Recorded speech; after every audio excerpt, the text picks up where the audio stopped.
الحمد لله وكفى والصلاة والسلام على عباده الذين اصطفى أما بعد فأعوذ بالله من الشيطان الرجيم بسم الله الرحمن الرحيم شهر رمضان الذي أنزل فيه القرآن هدى للناس وبينات من الهدى والفرقان فمن شهد منكم الشهر فليصمه ومن كان مريضا أو على سفر فعدة من أيام أخر يريد الله بكم اليسر ولا يريد بكم العسر ولتكملوا العدة ولتكبروا الله على ما هداكم ولعلكم تشكرون صدق الله العظيم وصدق رسوله النبي الكريم ونحن على ذلك لمن الشاهدين والشاكرين والحمد لله رب العالمین۔ قابل صد احترام علماء کرام، بزرگان مکرم، برادران اسلام، خواتین اسلام، السلام علیکم ورحمۃ اللہ وبرکاتہ۔ رمضان کے مبارک اور مقدس مہینے میں اس اصلاحی مجلس میں آپ حضرات کی آمد اور شرکت باعث سعادت ہے۔ دن میں روزہ رکھا، پھر رات میں تراویح پڑھی، قرآن کریم کی تلاوت کی یا سماعت کی، اور اتنے مجاہدوں کے بعد آپ اس مجلس کے لیے بھی قریب اور دور سے تشریف لائے۔ اللہ تبارک و تعالی اس حاضری کو اپنی بارگاہ میں قبول فرما کر بخشش کا، مغفرت کا ذریعہ بنا دے۔ اختصار کے ساتھ ایک حدیث مبارک کا مفہوم عرض کرنا ہے جو آپ نے بارہا سنی ہوگی کہ جناب نبی کریم رحمت عالم حضور اکرم صلی اللہ علیہ وآلہ وسلم نے ارشاد فرمایا کہ جب رمضان المبارک کا مہینہ آتا ہے تو اللہ تبارک و تعالی جنت کے تمام دروازے کھول دیتے ہیں، اور ایک روایت میں فرمایا کہ آسمان کے تمام دروازے کھول دیے جاتے ہیں۔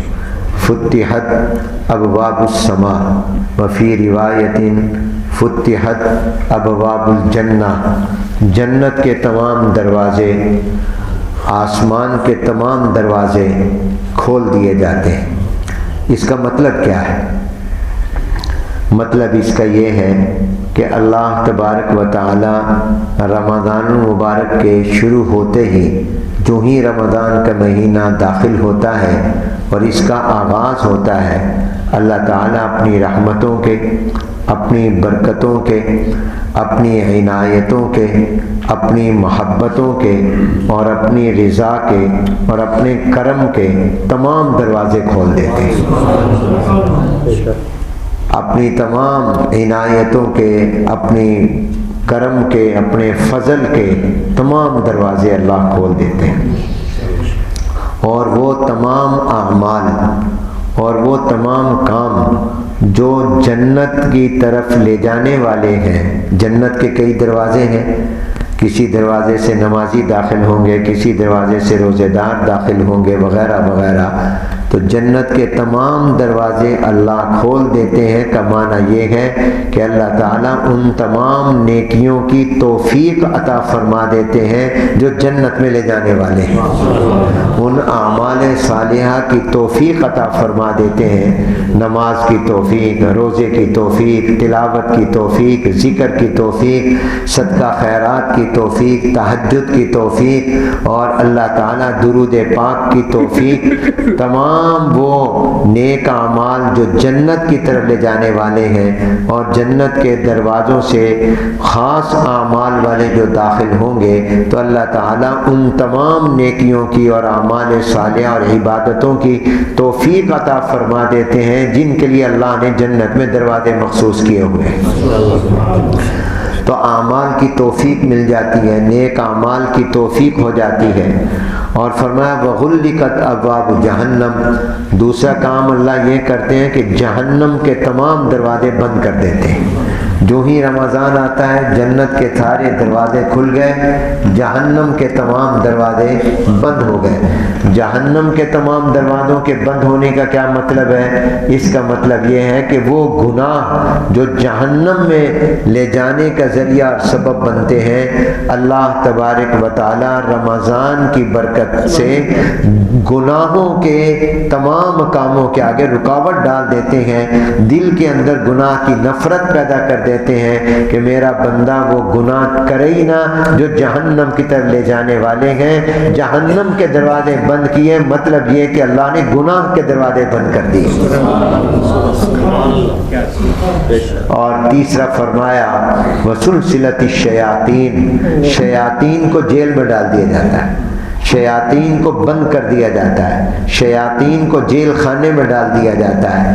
کیوں ڈال دیا جاتا ہے؟ اس لیے کہ انسان کو گناہ پر اور اللہ کی نافرمانی پر اور بغاوتوں پر، معصیتوں پر ابھارنے والے دو قوتیں ہیں، ایک داخلی ہے ایک خارجی ہے، ایک اندر ہے ہمارے ایک باہر ہے۔ ہم سے گناہ دو طاقتیں کرواتی ہیں، ایک طاقت جو باہر اور خارجی ہے وہ شیطان ہے، شیطان ہم سے گناہ کراتا ہے۔ دوسری وہ قوت اور طاقت جو گناہ کراتی ہے وہ ہمارے اندر ہے، یعنی ہمارا نفس ہے۔ یہ نفس ہمیں بہت سے گناہ کرواتا ہے، نفس ہمیں حرام کے گناہ کے راستے پر ڈالتا ہے کہ ذرا گانا سنو تجھے سکون ملے گا، یہ ذرا گناہ کا کام کر، فلاں حرام کمائی اختیار کر، تجھے بہت پیسہ مل جائے گا۔ تو انسان سے گناہ کرانے والی دو قوتیں اور طاقتیں، دو محرکات اور عوامل ہیں، ایک خارجی ہے ایک داخلی ہے۔ خارجی شیطان ہے اور داخلی نفس ہے۔ اور اللہ اتنا رحیم و کریم ہے کہ جب رمضان المبارک کا مہینہ آتا ہے تو گناہ کرانے والی خارجی طاقت یعنی شیطان، اس کو اللہ جیل میں بند کر دیتا ہے اور اس کو قید خانے میں ڈال دیتا ہے تاکہ میرا بندہ گناہ نہ کرے۔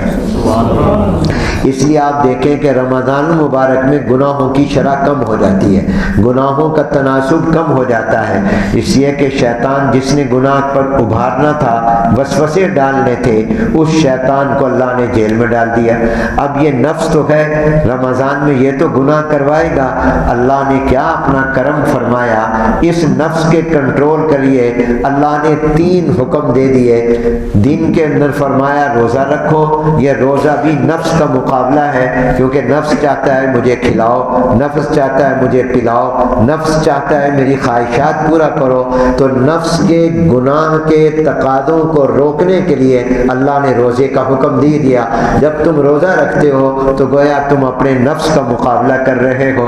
دوسرا کام اللہ نے یہ کیا کہ رات میں اللہ نے تراویح رکھ دی، قیام رکھ دیا، اور ظاہر ہے کہ نفس کہتا ہے میں نے سونا ہے، میں نے آرام کرنا ہے، میں نے نہیں کھڑے ہونا، میں نے نہیں 20 رکعت تراویح پڑھنی۔ تو آپ نفس کا مقابلہ رات کو کرتے ہیں اور مقابلہ کر کے اپنے نفس کے تقاضوں کو دباتے ہیں، نفس کی خواہش پر عمل نہیں کرتے، اللہ کے حکم پر عمل کرتے ہیں۔ یہ اس لیے تاکہ جب نفس کو تم کنٹرول کر لو گے، شیطان تو جیل میں تھا ہی، دن کو روزہ رکھ کر نفس کی نہ مان کر تم نے نفس کا مقابلہ کرنا سیکھا، اس کی مشق کی، اور گناہ بھی نفس کراتا ہے۔ جب تمہارے اندر اپنے نفس کی بات نہ ماننے کا جذبہ پیدا ہو گیا اور تم اس مقابلے میں کامیاب ہو گئے تو تم گناہوں سے بچ جاؤ گے، اور گناہ کا جو داخلی سبب ہے اس پر بھی تمہارا کنٹرول ہو جائے گا۔ اور رات کو بھی جب تراویح میں کھڑے ہوو گے تو تمہارا نفس کہے گا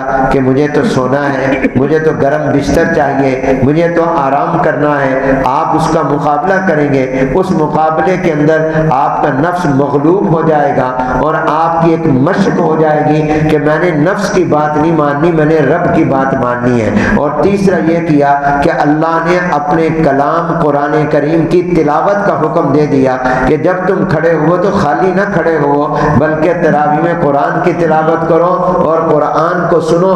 جب تم قرآن کو پڑھو گے اور سنو گے تو ہمارے کلام کی برکت یہ ہوگی کہ تم اپنے نفس کے مقابلے میں کامیاب ہو جاؤ گے, اس طرح گناہوں سے بچ جاؤ گے. گویا اللہ اتنا رحیم و کریم ہے کہ رمضان کی شکل میں اللہ نے مہینہ ہی نہیں دیا بلکہ نیک اعمال کے لیے ماحول بنا دیا, گناہوں سے بچنے کا ماحول بنا دیا.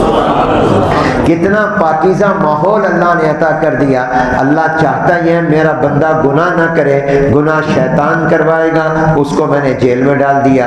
گناہ نفس کروائے گا, نفس کے لیے میں نے روزہ رکھ دیا, رات کی تراویح رکھ دی. اس لیے حضور علیہ السلام نے فرمایا من صام رمضان ایمانا و احتسابا غفر له ما تقدم من ذنبی, جو اللہ پر یقین کر کے ثواب کی نیت سے روزہ رکھے گا اللہ سارے گناہ معاف کر دے گا. اور ساتھ ہی فرمایا من قام رمضان ایمانا و احتسابا غفر له ما تقدم من ذنبی, جو رات کو اللہ کی بارگاہ میں کھڑا ہوگا تراویح کی نماز پڑھے گا اللہ تعالیٰ اس کے بھی تمام گناہ معاف کر دیں گے.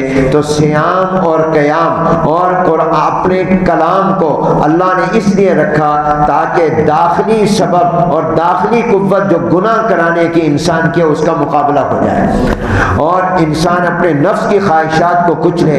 تو روزے کی روح کیا ہوئی, قیام کی روح کیا ہوئی, تراویح کی روح کیا ہوئی, قرآن کی تلاوت کی اللہ کی روح کیا ہوئی؟ وہ روح یہ ہوئی کہ گناہ کا ایک بہت بڑا داعی اور سبب جو نفس ہے اس کا مقابلہ کرنا ہے. آپ نے نفس نہیں چاہتا کہ روزہ رکھا جائے, نفس نہیں چاہتا کہ مجھے بھوک اور پیاس میں مبتلا کیا جائے, نفس نہیں چاہتا کہ مجھے کھانے سے دور رکھا جائے. آپ نے نفس کی بات نہیں مانی, مقابلہ کیا, اس کی خواہش کو کنٹرول کیا اور روزہ رکھا. رات کو نفس نہیں چاہتا کہ آپ مصلی پر کھڑے ہو, آپ قرآن پڑھیں یا قرآن سنیں, آپ نے اس کا مقابلہ کیا تو اللہ نے گناہ کی طاقت کو دبانے کا تمہیں تجربہ کروا دیا اور اس کا ملکہ تمہیں دے دیا. اور گویا اللہ نے رمضان کی شکل میں جب مہینہ دیا تو ماحول بھی ایسا بنایا کہ تم نیک اعمال کرو, گناہوں سے بچ جاؤ. فرمایا میں نے جنت کے دروازے کھول دیے. مراد کیا ہے؟ جنت کے دروازے کھولے یعنی جنت کی طرف لے جانے والی تو نیکیاں ہیں, جنت کی طرف لے جانے والے تو نیک اعمال ہیں. جنت کے دروازے کھولنے کا مطلب یہ ہے کہ میں نے تمہارے لیے نیک اعمال کرنا آسان کر دیا ہے. وہ نیکیاں کر سکتے ہو جو تمہیں جنت میں لے جائیں. اور جہنم کے دروازے میں نے بند کر دیے. کیا مطلب؟ یعنی جہنم میں لے جانے والے گناہ ہوتے ہیں اور میں نے گناہ کے راستے بند کر دیے تاکہ تم جہنم میں جانے والے کام ہی نہ کرو. اور اس کے لیے کیا ہے؟ ایک شیطان اور ایک نفس ہے, یہ نیکیوں سے بھی روکتا ہے, گناہ کرواتا ہے. شیطان کو بند کر دیا ہے اور نفس کے مقابلے کے اندر تمہارے اندر طاقت پیدا کر دی ہے. تمہیں روزے کی توفیق, تراویح کی توفیق, قرآن کی تلاوت کی توفیق, قرآن سننے کی توفیق عطا فرما دی. تو یہ اتنی بڑی نعمت ہے کہ اللہ کی رحمت کے سارے دروازے کھلے ہیں. اب اللہ کی رحمت کا دروازہ کھلا ہے, کرم کا کھلا ہے, بخشش کا کھلا ہے, رزق کی وسعت کا کھلا ہے, رضا کا کھلا ہے, تقوی کا کھلا ہے, اللہ کی محبت کا کھلا ہے. سارے دروازے گویا کھلے ہوئے ہیں. اب بھی اگر کوئی محروم رہے تو پھر اس سے بڑا محروم کوئی نہیں. اللہ ہم سب کو اپنے اس کرم سے فائدہ اٹھانے کی توفیق عطا فرمائے. وآخر دعوانا الحمدللہ رب العالمین.